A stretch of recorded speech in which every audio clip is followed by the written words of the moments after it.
샬롬 반갑습니다. 오늘도 리딩 지저스 매일 묵상 함께 시작하겠습니다. 오늘은 사사기 16장 말씀입니다. 자, 13장부터 오늘 16장까지 사사 삼손의 이야기가 이어지고 있습니다.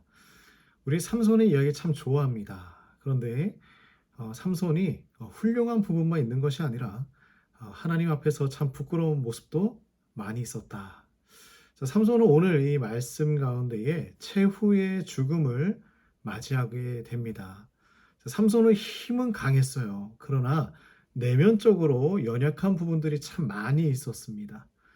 그럼에도 블레셋으로부터 승리를 얻고 이스라엘을 구원하는 아주 큰 일을 이루어냈던 사람이죠. 하지만 한 여인의 끈질긴 유혹을 받으며 고통스러운 번민과 갈등으로 인해서 나실인으로서 지켜야 할 것들, 하나님의 율법 가운데 꼭 지켜야 할 것들을 끝까지 지키지 못하고 실패하고 말았습니다. 이 일로 인하여서 노예의 처지로 내려가 버린 그 삼손, 우리가 오늘 말씀 통하여서 함께 만나보기 원합니다. 자, 삼손을 유혹하는 드릴라라는 사람이 있었어요. 블레셋의 스파이와 같은 사람이었습니다.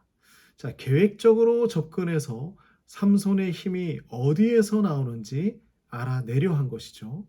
어떻게 하면 능히 삼손을 결박하여 굴복하게 할 수 있는지 물어보고 있습니다. 자, 거기에 대해서 삼손은 이렇게 대답합니다. 마르지 아니한 새 활줄 7으로 결박하면 나의 힘이 없어질 것이다. 실제로 이 여인은 블레셋 사람의 방백들이 마르지 않는 새 활줄 7을 자신에게 가지고 와서 삼손을 결박하게 되었죠. 자, 그리고 사람들을 그 방에 매복시켰습니다. 삼손을 잡을 수 있을 거라 생각을 했어요. 하지만 삼손은 너무나 쉽게 줄을 끊어 버리고 말았죠. 다시 삼손을 유혹합니다. 이렇게 물어봐요. 어떻게 해야 당신을 결박할 수 있습니까? 다시 대답합니다. 사용하지 않는 새 밧줄로 묶으면 결박당할 것이다. 다시 같은 일을 반복해요. 하지만 그것으로도 삼손을 묶을 수 없었습니다. 자, 계속해서 실패하고 있어요. 다시 또 물어보고 있습니다. 어떻게 해야 결박할 수 있는가? 자, 삼손은 다시 거짓으로 대답을 해요. 자신의 머리털 7가닥을 배틀의 날실에 섞어서 짜면 된다.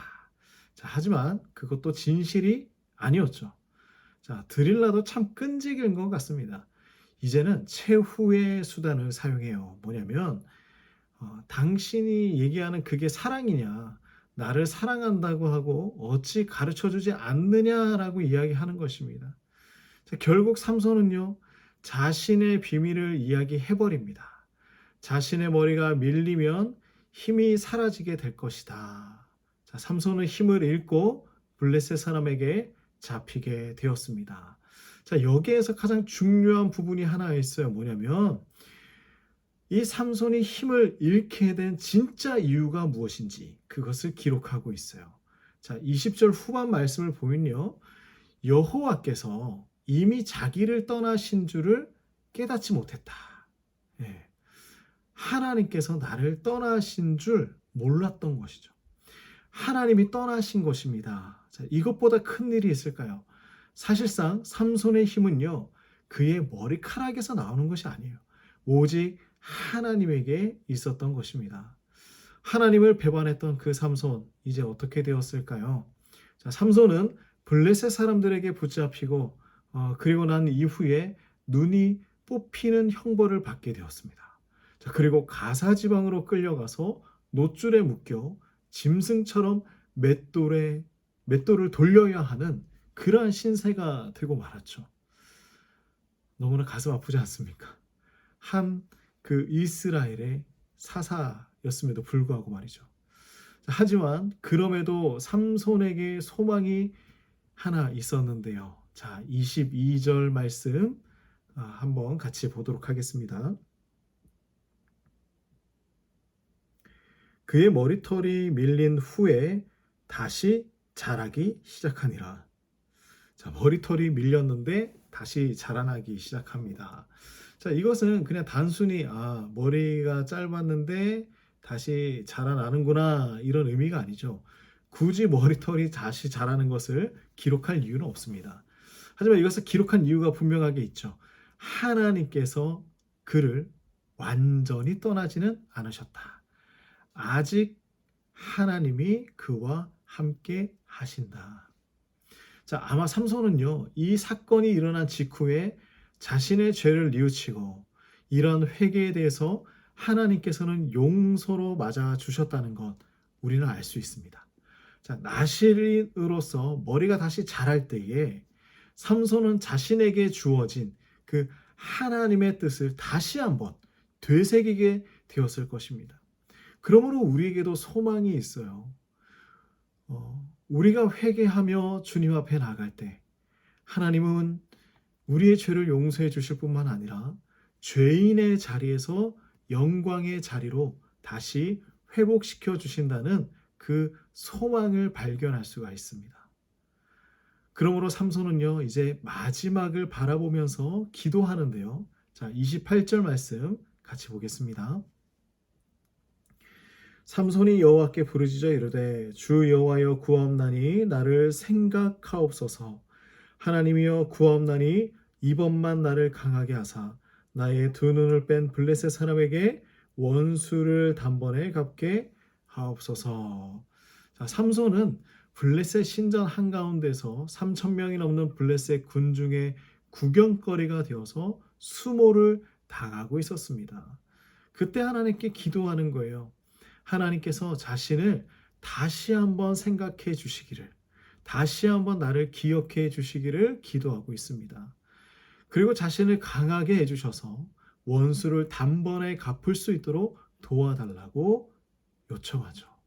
자, 삼손은 자신이 비록 하나님 앞에서 너무나 부끄러운 모습이었지만 그럼에도 하나님께서 아직은 자신을 사랑해 주신다, 그 마음을 확신하고 있었습니다.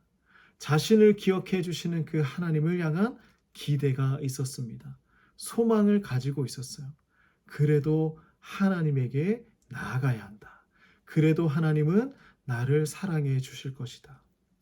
이와 같이 절망적이고 비참한 순간에도 하나님께 소망을 두고 기도했다는 것은 삼손이 결국은 믿음의 사람이었다라는 것을 보여주고 있습니다. 그래서 히브리서 11장에 기록되어져 있는 것이겠죠. 자, 사사들의 모습을 보면요, 참으로 비슷해요. 실수하고 넘어지고 죄를 지을 때도 있고 하나님의 신뢰를 저버릴 때도 있습니다. 하지만 그럼에도 하나님은 붙들고 기도하는 자에게 긍휼과 은혜를 베풀어 주신다라는 것이죠. 삼손의 기도에 하나님은 어떻게 응답하십니까? 삼손은 건물을 지탱하는 기둥을 힘껏 밀어 무너뜨렸습니다. 신전은 무너지고 그곳의 사람들은 죽어갔습니다. 우상을 섬기던 그곳이 어떻게 되었습니까? 이제는 무덤이 된 것이죠. 우리는 삼손의 마지막 모습을 보면서 알 수 있는 것이 하나가 있는데요. 하나님께 순종하고 회개하며 나갔을 때 삼손의 힘을 다시 회복했다라는 것입니다. 하나님께서 그럼에도 불구하고 그와 함께 계셨다. 이렇듯 죄인이 하나님께 회개할 때에 하나님의 형상을 회복할 수 있고요. 하나님의 영광을 나타낼 수 있다는 의미입니다. 자, 우리에게도 소망이 있어요. 우리가 모든 힘을 잃어버렸을지라도 우리를 생각해 주시고 기억해 주시는 하나님이 함께 하십니다.